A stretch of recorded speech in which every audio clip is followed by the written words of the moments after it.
ඒ Harold Wijesinghe මලගේ මරණයක් තිබුණා අපේ සහෝදරය ශිල්පියෙක් ජයරත්න මාර්ශාලාවේ තිබ්බේ මම ඒ ජයරත්න මාර්ශාලාවේ ඒ මරණයට ගියා.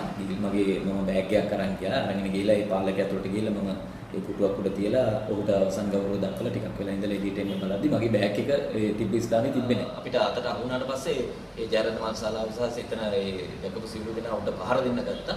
ඊට පස්සේ මම කිව්වා පහර දෙන්න එපා. අපි මේක 119 වලට කතා කරලා කියමු කියලා. ඊට පස්සේ මම කරේ මගේ ෆෝන් එකේම මම අහවලා මම ඩොරික් සමරසුන්දර මම මේ ජයරත්න මාර්ශාලාවේ මේ පිරුල්ලකට ආවා. මේක මගේ බෑග් එක හොරකම් කරා. අපි හොරා අල්ලගත්තා. මේක දන්නවන්න කතා කරාම ඔක්කොම පොඩක් ඉන්න කොහෙද පොලිසිය කියලා මම බොරල්ල කිව්වා. ඊට පස්සේ අපි වන්නම් කියලා කිව්වා. ඊට පස්සේ අපි ඒ පුරාව අපි තියාගෙන හිටිය සෑහෙන වෙලාවක් ජයරත්න මාර්ශාලාව ගාව ඒත් ආවේ නැහැ පොලිසිය. අපි මම නැවතත් මම කිව්වා මම මීට කලින් මම ඩොරික් සමරසුන්දර මම ඊට කලින් මේ හොරෙක් මගේ බෑග් එක අරන් ගිහලා ඒක සම්බන්ධව මම පැමිණිල්ලක් දැම්මා.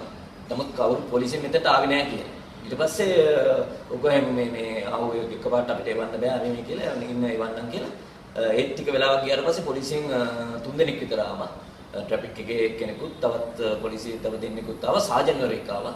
ඒ සාජන්වරයා මේ ආව ගමන් මේ මම ඒ වරාව ගැන බලන්නේ නැතුව ඔක්කොම කියේ එහෙට මෙහෙට කියලා මේවා හරියන්නේ නැහැ. අරහෙට මෙහෙට කියලා හරියන්නේ නැහැ මේවා.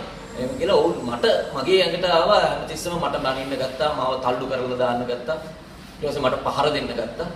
ඒක සියලු දෙනා මේ පහර දෙන්න උත්සාහ කරා. මේ සියලු දෙනා දැක්කා. ඒක ඊට පස්සේ අපි මේක වීඩියෝ ගත කරා. එතන හැරල් විජේසිංහ මහත්මයාගේ ෆියුල් එක රූපගත කරන්න පිටස ඔහු හැසිරුණේ ඉතාම අසමජ්ජාති පොලිස් නිලධාරියෙක් විදිහට තමයි හැසිරුණේ. ඔහු සාජන්වරයෙක් කියලා පෙවුණා. මම ඊට පස්සේ ඇහුවා එතන අනිත් නිලධාරියන් කවුද මේ පුද්ගලයා කියලා. ඊට පස්සේ කිව්වා අපේ බොරැල්ලේ පොලිසියේ සාජන්වරයෙක් මෙයා. එහෙම කියලා. මම කිව්වා මේ හැසිරෙන විදිය බලන්න මෙයා. ඊට පස්සේ අනිත් පොලිස් නිලධාරියා මට කිව්වා මේ අපි ගිහිල්ලා මේ ඇකියුස් මේ අරෙස්ට් කරන්න ඕන නම් ඔයා පොලිසිය පැමිණිල්ලක් දාන්න ඕනි. ඇවිල්ලා පැමිණිල්ලක් දාන්න යන් කියලා. මම කිව්වා පැමිණිල්ලක් දාන්නේ කොහොමද මේ වගේ නිලධාරියෙක් මේ විදිහට හැසිරෙනකොට කියලා. මේ වගේ නිලධාරියෙක් ඉන්න පොලිසියකට ගිහිල්ලා අපි කොහොමද පැමිණිල්ලක් දාන්නේ? සාමාන්‍ය ඉෂ්ට වෙනවද කියලා මම ඒ පොලිස් නිලධාරියෙන් ඇහුවා අනිත් නිලධාරියා.